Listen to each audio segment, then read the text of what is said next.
del nivel pre del Colegio Líder. Esta semana vamos a tener el tema de multilingüismo en el curso de lenguaje. Definición. ¿Quién nos dice que es multilingüismo? El multilingüismo es la convivencia de varias lenguas en un mismo territorio. Por ejemplo, en nuestro país. En nuestro país no existe una única lengua. Sí, sabemos que si vamos a otros departamentos, ¿no es cierto?, en diferentes regiones de nuestro país, se van a hablar diferentes lenguas. Este choque de lenguas también va a crear ¿qué? Los famosos dialectos. Recordemos que el dialecto es una variación de una lengua según la región. Entonces, el castellano nada más, que es la lengua predominante en nuestro país, es diferente en cada región de nuestro país. Y además tenemos otras lenguas porque nuestra Constitución toma como lengua oficial también al quechua, al aymara y a todas las lenguas aborígenes que nosotros tengamos en nuestro país. Muy bien. Ahora, veamos las causas de este multilingüismo. ¿Qué causa el multilingüismo? Primero tenemos causas lingüísticas. La dialectización. Esto significa que utilizan los dialectos. A través de los dialectos se puede crear, uno, el aspecto fonético, quiere decir por el sonido. Vamos a comer pescado. Se crea este dialecto, ¿no es cierto?, de recortar las palabras. ¿Cómo se escucha? Yo puedo escucharlo, puedo diferenciarlo. Nosotros solamente escuchando a veces, muchas veces, la manera en que las personas expresan este dialecto del castellano, nos damos cuenta de dónde son. Por ejemplo, mayormente las personas de Chincha se expresan de esta manera, ¿no es cierto? Es como un estereotipo que tenemos sobre las personas que viven allá.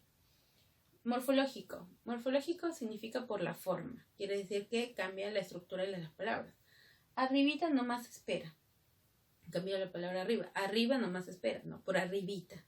Entonces también es una causa de multilingüismo.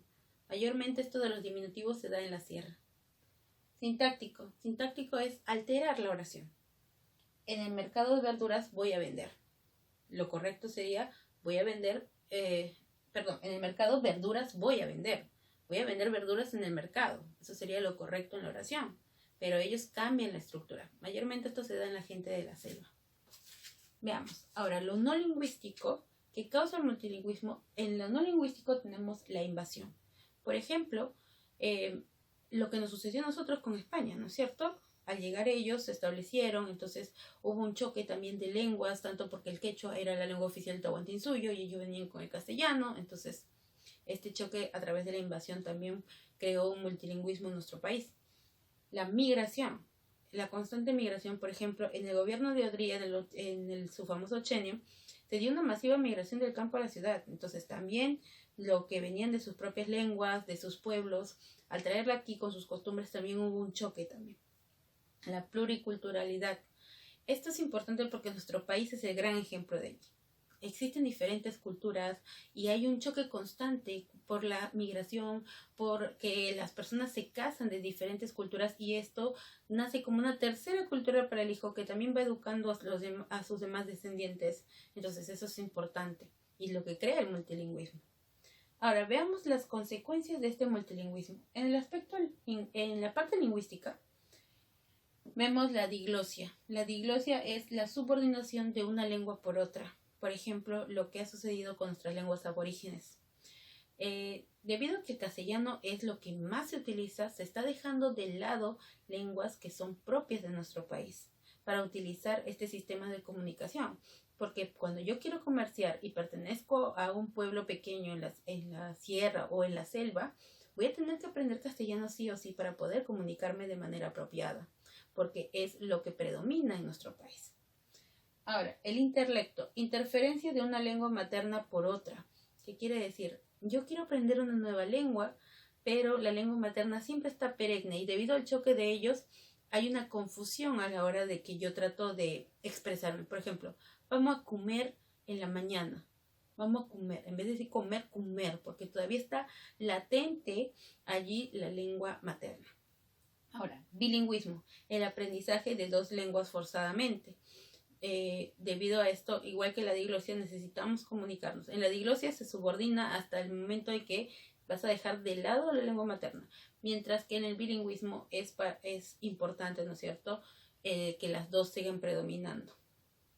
Ahora, en el aspecto no lingüístico, es triste porque se da la extinción de estas lenguas.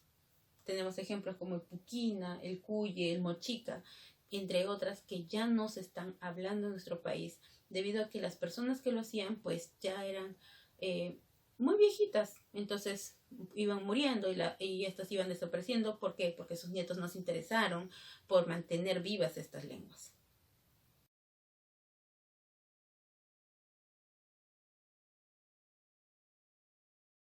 Muy bien, ahora veamos la realidad lingüística en el Perú.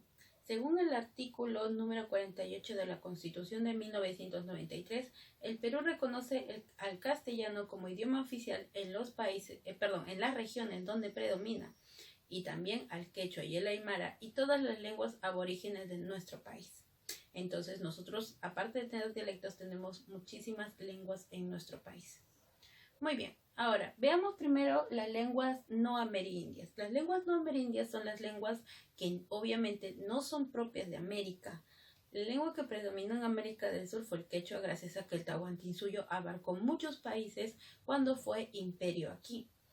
Ahora, la lengua no amerindia que ha predominado desde su llegada es el castellano. Después de la invasión de los españoles se establece como una lengua oficial. Ahora, tenemos que el castellano, debido a sus choques culturales en diferentes regiones, varía. Tenemos primero el castellano costeño o también llamado ribereño. Este castellano tiene algunas características especiales que vemos en la mayoría de sus habitantes. Por ejemplo, la elisión de sonidos, quiere decir supresión de algunos sonidos. Vamos para allá. O cuando dice yape, ¿no es cierto? Como que se suprimen algunos sonidos de las palabras que habitualmente deberían estar completas. Yeísmo y ceseo. El yeísmo y el ceseo no es en escritura, estamos hablando de sonidos nada más. Quiere decir que nosotros, en vez del sonido de la L, de la doble L, nosotros le damos el sonido de la Y. Lo correcto debe ser pollo. Eso debe ser lo correcto, pero nosotros decimos pollo. ¿No es cierto? Le damos el sonido de la Y. El ceseo es el cambio del sonido de la S por la Z. Debería ser zorro, zorro. Ese es el castellano. Pero nosotros decimos zorro, con S, zorro.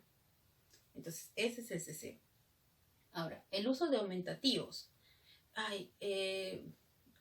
Metió un golazo, ¿no es cierto? Mira ese candadazo, esa puertaza.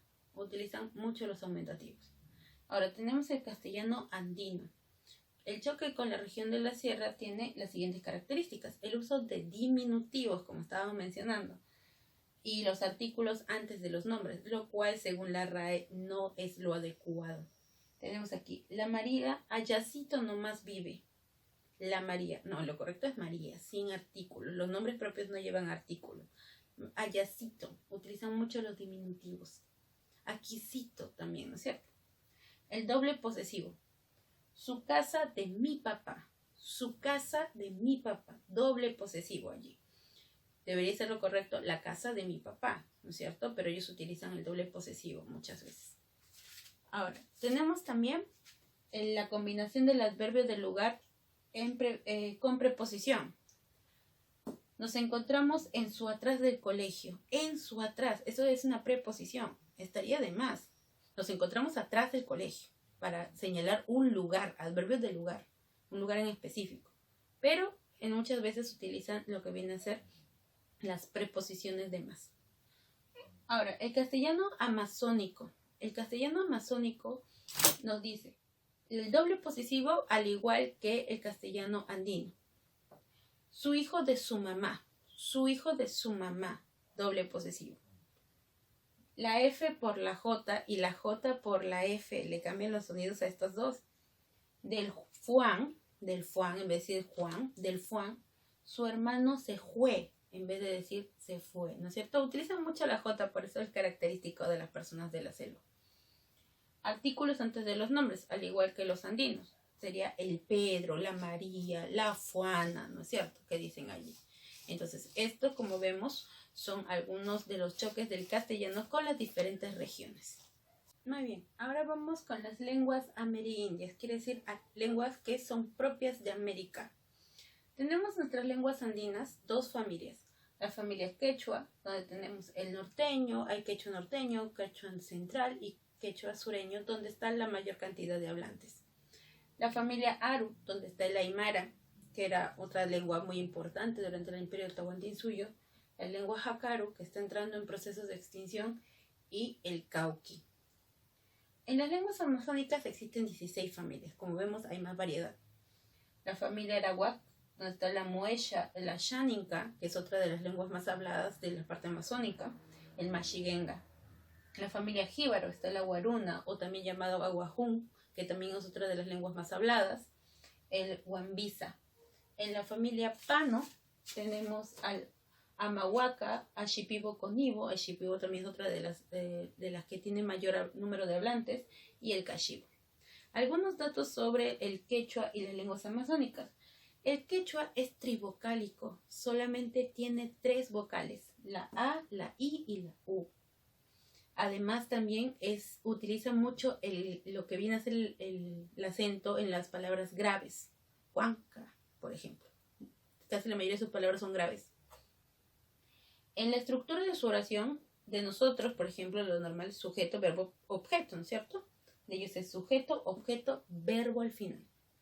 Ese perro todito el pan comió. Ese perro sería el sujeto, todito el pan, objeto, comió, verbo. Hablada en casi todo el Perú, excepto Piura, La Libertad, son los departamentos que no hablan. Y recordemos que abarca varios países, los cuales pertenecieron al Imperio Tahuantinsuyo, desde Argentina hasta Ecuador, abarcando Bolivia, Chile, Perú, obviamente. Las lenguas amazónicas se consideran ágrafas. La mayoría de ellas no tiene escritura propia. Además, es la que tiene mayor variedad lingüística. Como hemos visto, son 16 familias, es bastante. Muchas están en proceso de extinción. Muchas de ellas tienen 1, 2, 5 hablantes a lo mucho. Entonces, lo que se está tratando de hacer es que esas lenguas tengan que perdurar. Muy bien, esto es lo que viene a ser el multilingüismo en nuestro país. Recordemos que el Perú es uno de los países que tienen más variedad tanto en la cultura como en nuestra lengua.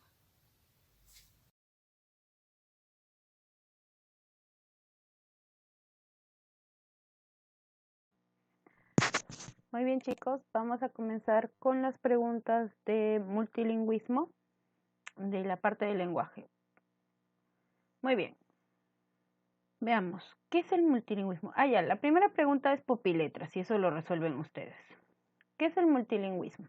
El multilingüismo nos dice que es la convivencia de varias lenguas en un solo lugar, ¿no es cierto? El Perú es un ejemplo de ellas. Estamos con una combinación constante de lenguas y en nuestra constitución han reconocido a todas esas lenguas aborígenes como idiomas. ¿Cuál es la razón de usar el término lenguas americanas? Para establecer a las lenguas propias de América antes de la llegada de los europeos, quiere decir para diferenciarlos. Desde la llegada de los españoles, el castellano se volvió la lengua más hablada en el territorio de América del Sur y establecida como idioma oficial. Pero habían otras lenguas, ¿no es cierto?, en el periodo del Tahuantinsuyo, como el quechua, que era la lengua oficial. Entonces, para diferenciar del castellano, que abarcó tanto territorio y que se ha establecido muy bien, se utilizó el término de lenguas americanas para hablar que son propias de América. ¿En qué países se habla el quechua? Pues en Bolivia, Argentina, Brasil, Ecuador, Colombia, Chile y obviamente Perú, que faltó ahí. Recordemos que todos esos países abarca el territorio del Tahuantinsuyo, es por eso que el quechua ha quedado como ciertos atisbos en cada uno de ellos. En Argentina está en la Sierra de Argentina, es la parte que choca con Chile, igual en Chile. ¿En qué países se habla el aymara? En Perú, Bolivia y Chile. ¿En qué regiones de nuestro país se habla el aymara? En Puno, en Moquegua, en Tacna y debido a la gran migración está ya establecido también en Arequipa. ¿Por qué el quechua es una lengua que no goza de aceptación en Lima? Esa pregunta lo van a resolver ustedes, al igual que la número 8. ¿Cree usted, porque es una pregunta para ustedes, que el español hablado en Lima tiene rastros del quechua? ¿Por qué? Ustedes hablen con algunos de sus familiares que son migrantes. La mayoría de nuestros antepasados, nuestros abuelos, hasta nuestros padres, son migrantes, ¿no es cierto? Vienen de otros lugares, muchas veces de pueblitos donde se habla todavía el quechua y tratan de mantenerlo. Entonces traten de preguntar esto de aquí, tanto converse con sus familiares como también una opinión propia de ustedes. Seguimos. ¿Qué futuro tiene el cauqui o jacaru? Están próximas a la extinción debido al desuso de ellas, ¿no es cierto? Nos dice que como el castellano, el español está entrando muy fuerte, entonces debido al intercambio de que se necesita de alguna manera hablar el español para poder comunicarse con otros departamentos, con otros lugares, se está dejando de lado estas raíces. ¿Por qué algunas lenguas nativas están en proceso de extinción? Eso lo van a realizar ustedes, quiero una opinión de ustedes, ¿no es cierto?, sobre lo que está pasando con estas lenguas. ¿De qué manera se podría solucionar este fenómeno? También lo van a responder ustedes, quiero una solución propia de cada uno de ustedes. ¿Qué son las lenguas no amerindias? Son lenguas que llegaron después del proceso de conquista y se establecieron en el territorio americano. Es decir, lenguas que no son propias de aquí de América, como el castellano y otras lenguas que llegaron. Recordemos que cuando se estaba dando esto del descubrimiento de América, prácticamente el mundo se partió en dos y se lo repartieron España y Portugal. Entonces también hay una influencia fuerte. Vemos en Brasil con la llegada de los portugueses allí. Esas son las lenguas no amerindias. ¿Qué lenguas no amerindias, además del castellano, tienen influencia en Perú? Nos dicen que la portuguesa, ¿no es cierto? Como les digo, debido a que Portugal también tenía un fuerte apego en ese tiempo, en que España se estaba moviendo el territorio americano.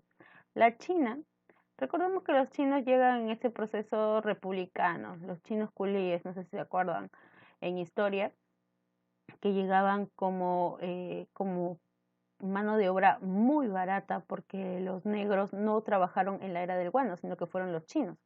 Y la japonesa también, debido a la entrada de los chinos, las lenguas, bueno, los inmigrantes japoneses también tuvieron un gran apego aquí en nuestro país. ¿Por qué muchos compatriotas optan por el castellano y dejan su lengua nativa? Eso lo van a responder ustedes. Quiero su opinión propia. Este tema es bastante sobre la opinión de cada uno de nosotros que tenemos, de lo que nos informamos, tanto en casa como por los medios de comunicación.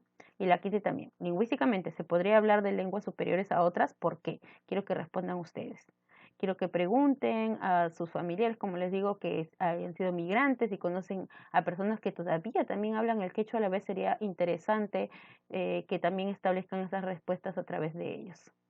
En la parte de autoevaluación ya saben que ustedes lo trabajan, marcan ahí en su libro las respuestas.